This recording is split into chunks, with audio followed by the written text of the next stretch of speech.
All right, starting off here first with a 1794. That's right, from the 1700s we're talking about. Now we're going to get more modern here as we go, not just all, 1700s and 1800s coins. We're looking at coins from the 1900s as well. This is a flowing hair dollar coin here. Man, just an amazing coin. You see how worn down it is.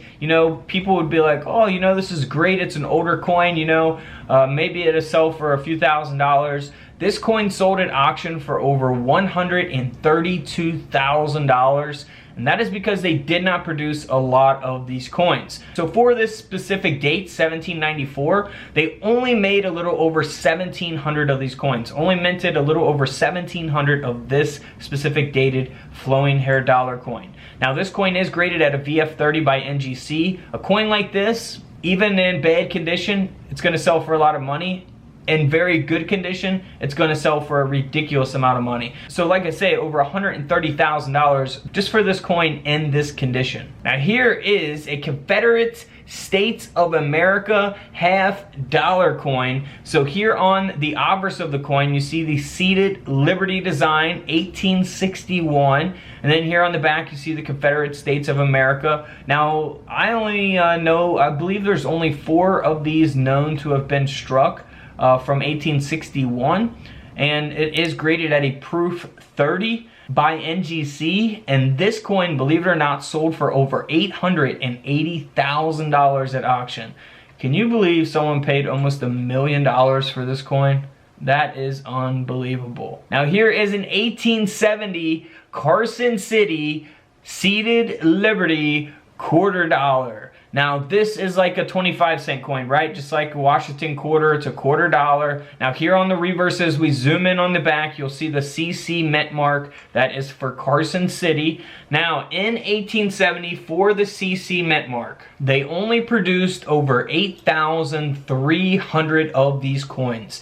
They are super rare key date coins. If you get left a coin collection, from your parents or your grandparents or maybe a sibling or whoever it may be, always be on the lookout for, those key dates. This is an example of an extremely rare key date here. And this coin, even in this condition, sold for over $32,000 at auction, graded by NGC at a VF25. Again, the coin grading scale goes up to 70. This is at a 25. 70 is the best you can get. So you will have a lot of coins graded at a 25 that are not worth anything, but in this case, this is a rare key date coin. Now here is an 1878 S Mint mark. This is also a seated Liberty coin, but it is the seated Liberty $half coin, and this is the S Mint mark, so that stands for San Francisco. Again, you'll see that there on the reverse at the bottom of the coin. So for the 1878 S Mint mark, for the $half here, they only produced 12,000 of these coins. 12,000 of these coins. So that will make the coin super rare, and that's why the coin sold for over $40,000 at auction. There are some of these that are very common, not worth nearly anything close to 40,000, but this is a very low minted key date coin. That's why it sold for over 40 grand. It's only graded at a VG8. So very low grade there by PCGS. Now here is a 1921 D Walking Liberty $half coin, 90% silver, of course. Now this is graded and authenticated by PCGS. Now they could not give this coin a grade, unfortunately, because someone cleaned the coin. So that will take away a lot of value from the coin because someone decided to clean it. So do not clean your coins. Now if you're looking at your 1921 Walking Liberty $half, you want to look on the back there for that D mint mark. As we zoom in there, we can see that D mint mark there.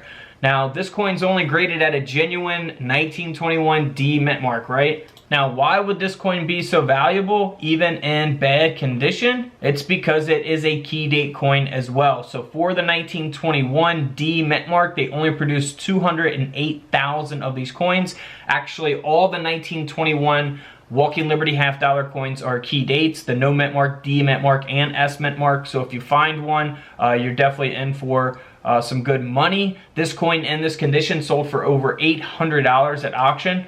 So, could you imagine one at a mint state grade? They sell for thousands and thousands of dollars. Now here is a 1922 peace dollar. Now this is going to be the high relief. So they used this design for the 1921. I only believe about 35,000 of them got out with the high relief from 1922, if I'm not mistaken. Now here's the difference between a high relief and the low relief or regular relief. So you can pause the video and see the difference between those there. This is graded at a genuine coin. Unfortunately, the coin has been polished or cleaned, and that will take away from the value. So do not polish or clean your coins. Once again, this coin could have been worth a lot more money had it not been polished, but the coin still sold for over $37,000 because it's the very rare 1922 high relief piece dollar.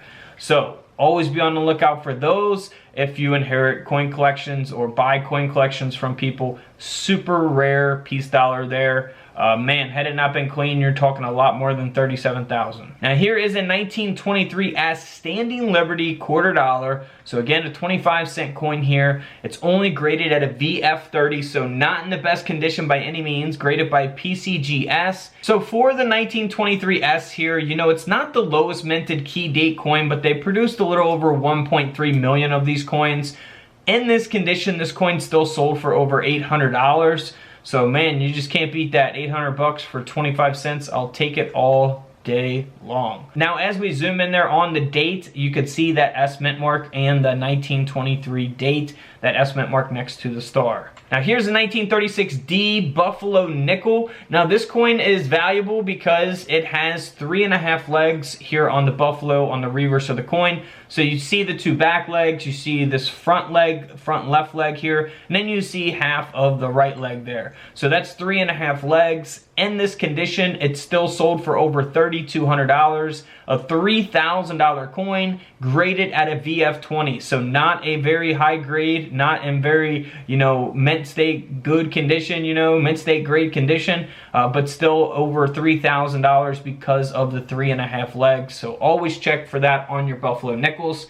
Here's another example of that, but this is the 3-legged Buffalo nickel, not 3.5 legs. And this is the 1937 D mint mark. So you do not see that 4th leg there at all. You only see the 3 legs on the Buffalo here on the reverse. Now, unfortunately, this coin has been cleaned, so you cannot give it a grade. This coin ended up selling for over $800 at auction. You know, had it not been cleaned in better condition, you're talking thousands of dollars for a coin like this. Now here is a 1944 D mint mark Lincoln wheat cent. Now this is supposed to be a copper penny. In 1943 they produced steel pennies, but in 1944 they went back to producing these 1-cent coins in copper. Now this is a 1944 that was struck onto a steel planchet from the previous year of 1943. So this is not supposed to be steel, and that's why it is super rare.